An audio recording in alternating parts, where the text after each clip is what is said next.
Betrayed by my own sister, robbed of my grandmother's gifts, my heart pounded like a drum as I stood on the cold, dark street, staring at the warm glow spilling from the windows of the house I used to call home. Inside, my sister Vanessa laughed, her voice sharp and cruel, while my ex-husband Michael stood beside her, his head bowed like he was ashamed. They thought they'd won everything, Nana's house, her money, her diamond ring, leaving me with nothing but heartbreak. But I had a secret, a spark of hope they didn't know about, and it burned bright inside me. Let me know where you're reading from, and let's dive into this story together. I was 34 when my world fell apart. My name is Lisa, and I'm someone who believes in family, respect, and standing on my own 2 feet. I've always worked hard, paid my bills, and tried to be kind even when life got tough, but nothing could have prepared me for the betrayal that hit me like a storm. My grandmother, Nana Rose, passed away a year ago. She was the heart of our family, with her warm hugs, her stories about the old days, and her twinkling blue eyes that seemed to see right through you. Nana left me her cozy house by Lakeview, a small fortune in savings, and her diamond ring, the one she wore every day, a sparkling reminder of her love. Those weren't just things, they were pieces of her trust in me, her belief that I'd carry on her legacy. I planned to live in that house, fix it up, and maybe start a little garden like she always did. But Vanessa, my older sister, had other ideas. Vanessa and I were never close. She's 3 years older, always louder, always wanting to be the center of attention. When we were kids, she'd take my toys just to watch me cry, then laugh when I ran to Mom. I thought we'd grown past that, but I was wrong. Vanessa teamed up with Michael, my ex-husband, to steal everything Nana left me. Michael and I had been married for 10 years, and though our divorce 2 years ago was messy, I never thought he'd sink this low.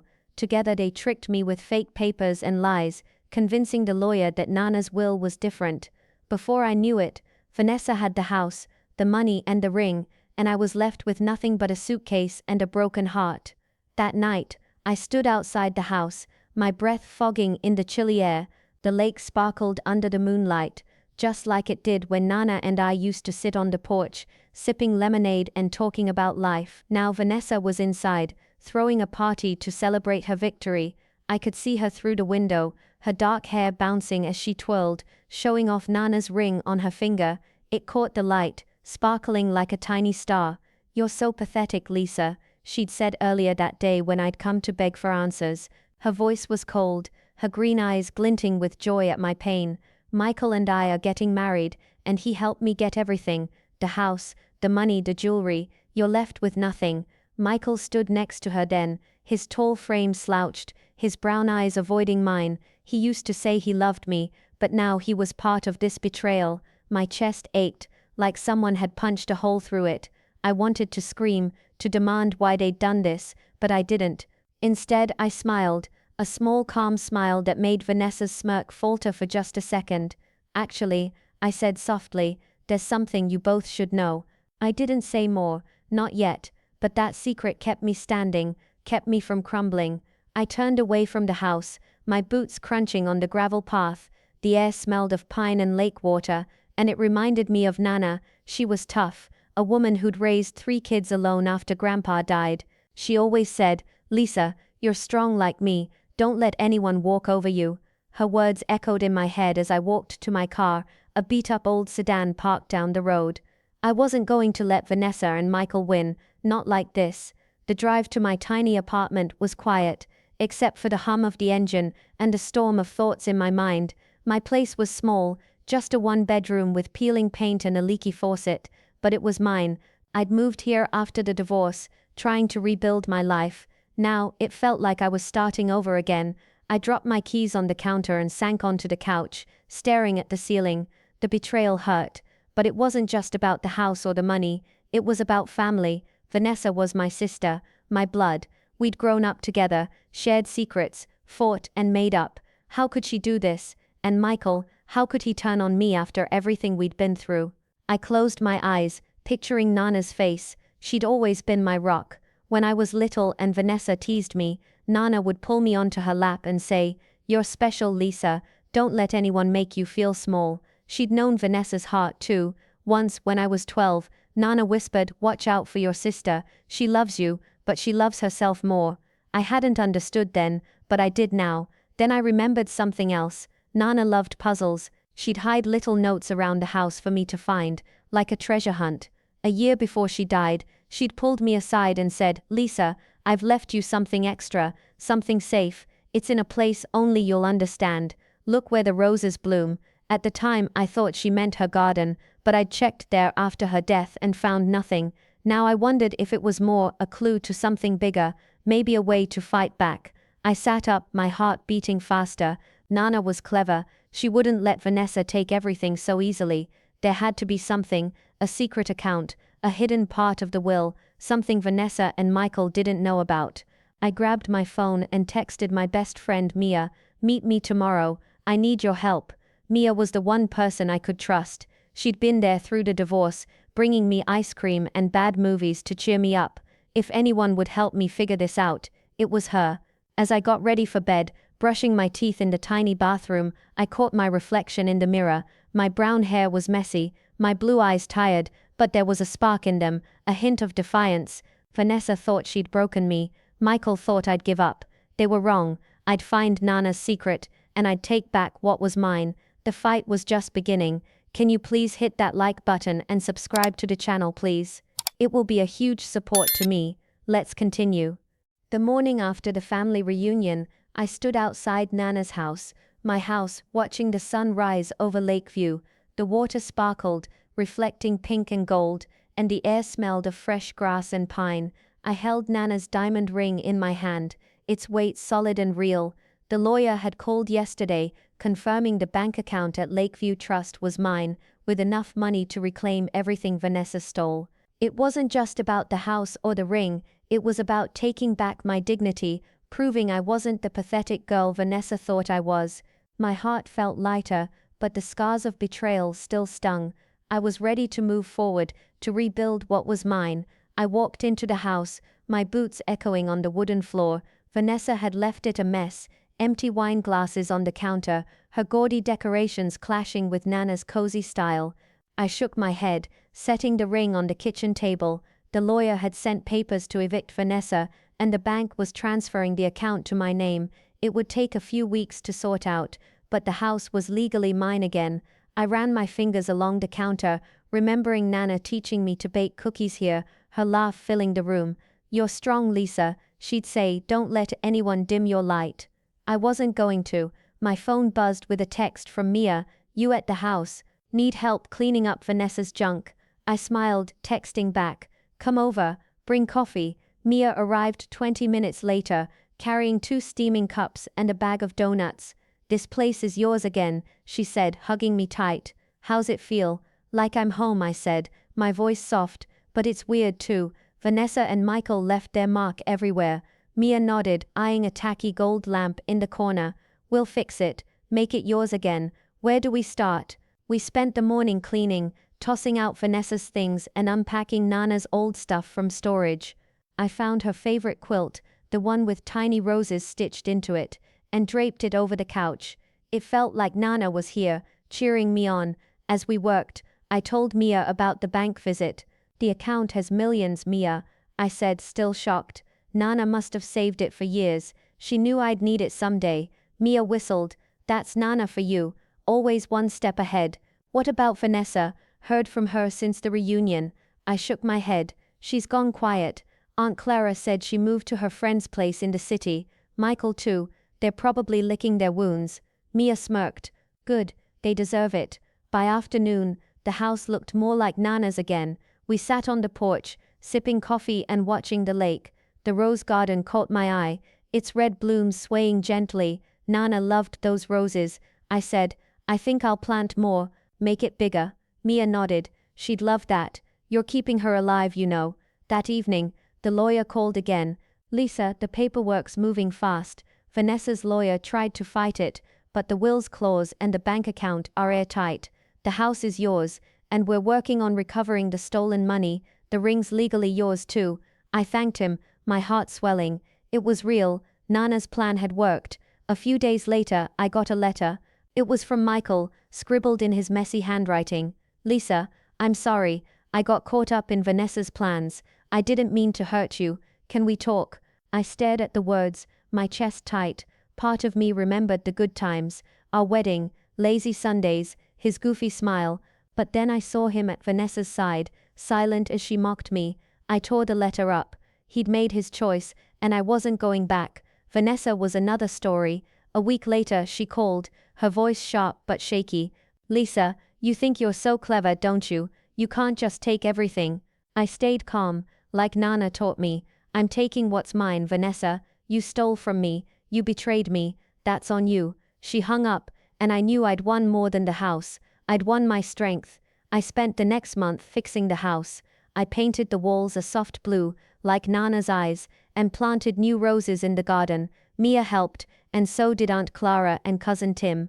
The family rallied around me, ashamed they hadn't stood up to Vanessa sooner.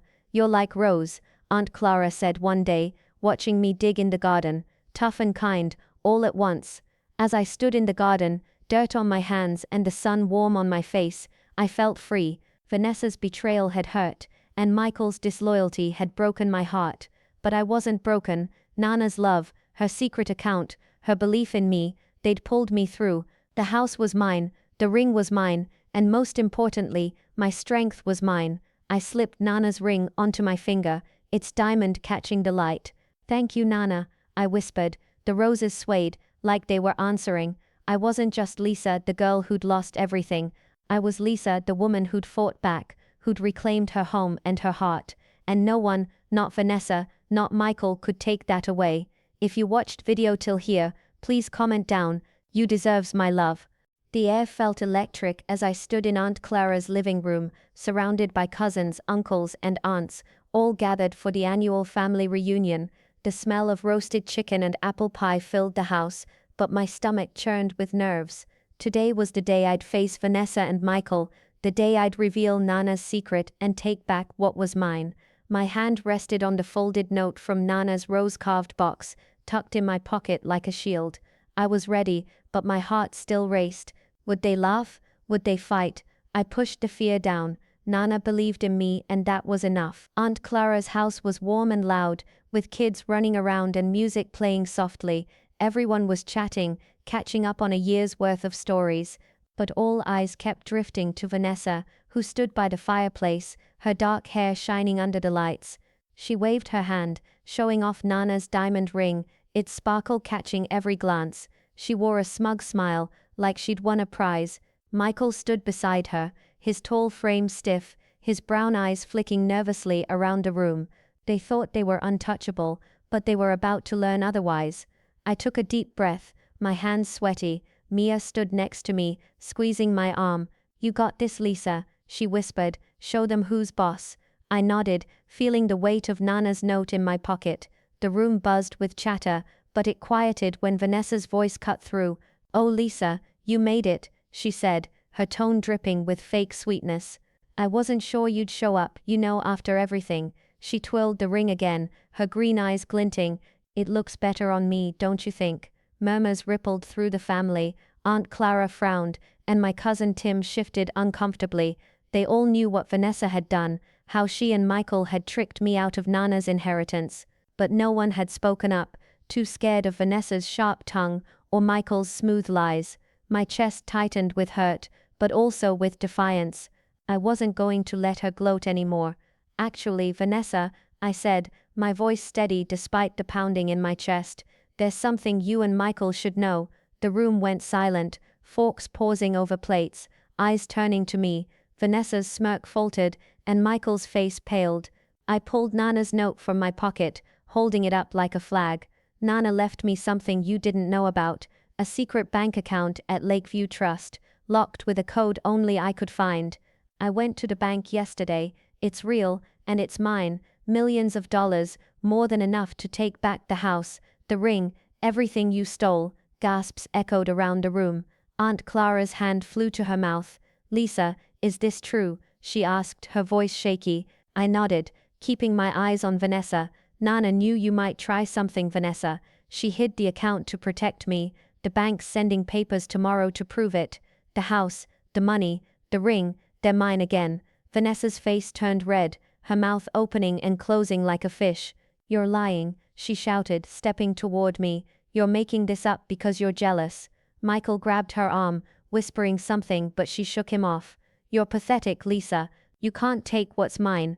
It was never yours, I said, my voice calm but firm. You tricked me, Vanessa. You and Michael lied to the lawyer, forged papers and stole what Nana wanted me to have. But she was smarter than you. She left me a way to fight back. I held up the note higher, reading aloud. Lisa, my strong girl, take what's yours. That's what she wrote, and I'm doing it. The family erupted in whispers. Cousin Tim clapped, grinning. Go, Lisa, he called. Aunt Clara stood, her eyes teary. Rose always said you were special, Lisa. I should have spoken up sooner.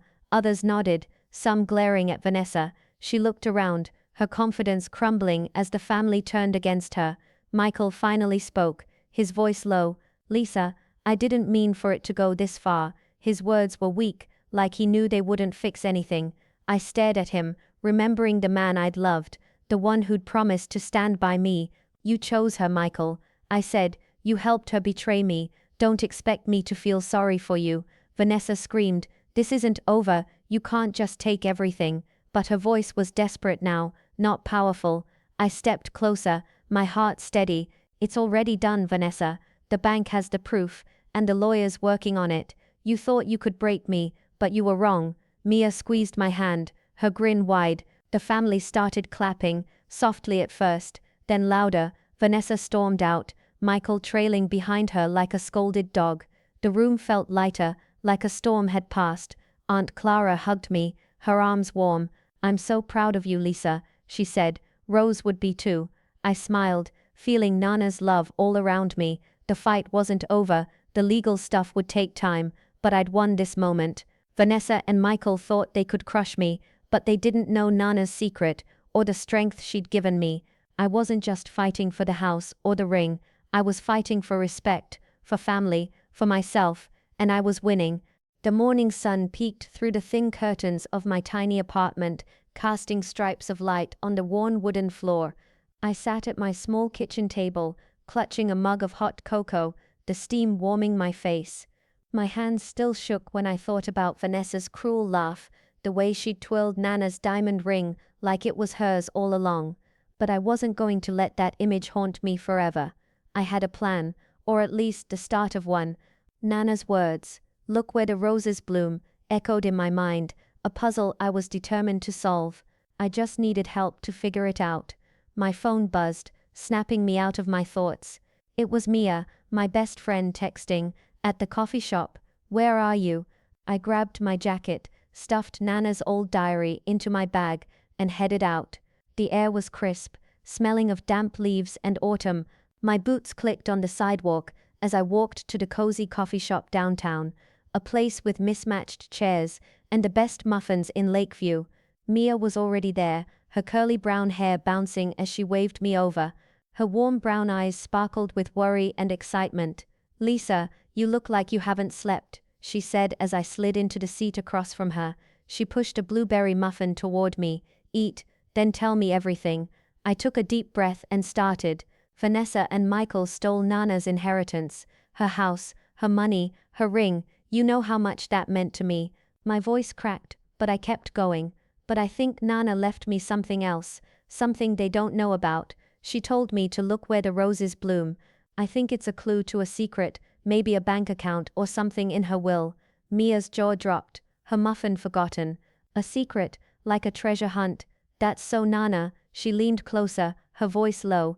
"What's your plan?" I pulled Nana's diary from my bag, its worn leather cover soft under my fingers. "This is where we start. Nana loved writing in this. She left hints, I'm sure of it. She said something about a gift only I'd understand. I think it's a code or a key to something big, maybe enough to take back what Vanessa stole." Mia's eyes lit up. "Let's read it, right now." I opened the diary, the pages crinkling softly. Nana's neat handwriting filled every page, telling stories about her life, how she met Grandpa, how she planted her rose garden, how she raised Mom and her siblings. But some lines stood out, like they were meant for me. One page said, "Lisa, my sweet girl, you're tougher than you know. Look where the roses bloom, and you'll find your strength." Another page mentioned, "My favorite rose is safe. hidden where dust gathers. I frowned, tapping the page. The rose garden? I checked it once, but there was nothing. Maybe it's not the garden, maybe where dust gathers means somewhere else, like the attic or a storage room. Mia nodded, sipping her coffee. Nana was tricky, it's probably not obvious. Let's go to your apartment and dig through her stuff. You kept some of her things, right? Yeah, I said, feeling a spark of hope. A box of her letters, some photos and this diary. Let's go.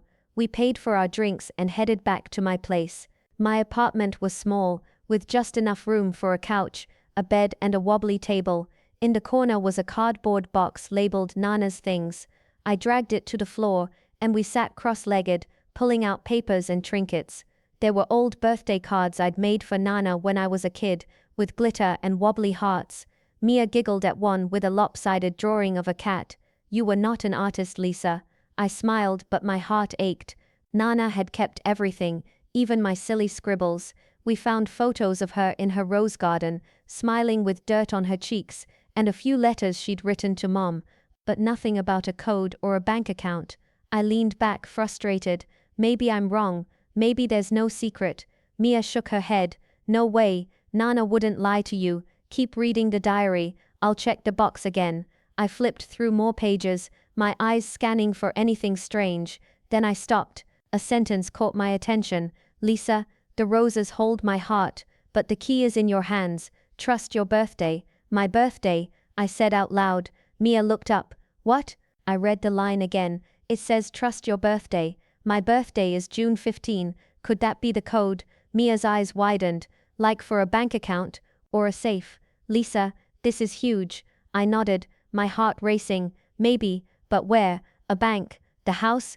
I need to figure out what roses means. Mia grabbed my arm. What if it's in the house? Like hidden in the attic or something? You said where dust gathers. Attics are dusty. I bit my lip. The house is Vanessa's now. If I go poking around, she'll catch me. She's already gloating. Mia grinned. So we be sneaky. Wait till she's out. You still know how to get in, right? I thought of the spare key Nana hid under a rock by the porch. Yeah, I do, but it's risky. Mia shrugged. You want your stuff back, right? Risk is part of it. I'll come with you. That night, I lay in bed, staring at the ceiling. The diary rested on my nightstand, its secrets waiting. I thought about Vanessa, how she'd always wanted what I had. When we were kids, she'd steal my favorite dolls, my new shoes, even my friends' attention. I'd let it go, thinking she'd grow up. But this was different. She'd taken Nana's love, my future, and Michael, his betrayal hurt just as bad. He knew how much Nana's house meant to me, how I'd planned to fix it up, make it my own, yet he'd help Vanessa, probably laughing behind my back. I rolled over, my chest tight with anger and hurt, but Nana's voice was there, soft and strong. You're tough, Lisa. I wasn't going to let them win. Tomorrow Mia and I would start searching. The roses, my birthday, the dusty place, it all meant something. I just had to be brave enough to find it. As I drifted to sleep, I pictured Nana's garden, the red roses swaying in the breeze. Somewhere in that house or beyond was the key to my fight. Vanessa and Michael thought they'd broken me, but they were about to learn how wrong they were. The next morning I woke with a knot in my stomach, but also a fire in my chest. Nana's diary lay open on my nightstand, the words trust your birthday and where the roses bloom, circling in my mind like a song I couldn't shake. I was sure they were clues to something big, a way to take back what Vanessa and Michael stole, but I had to find the key, and that meant going back to Nana's house, the place that used to be mine. It was risky, but I was done being scared. I met Mia at the coffee shop again, our usual spot with its warm smell of fresh pastries and buzzing chatter. She was already at our table, her curly hair tied back, ready for action. You look determined, she said, sliding a hot cocoa toward me.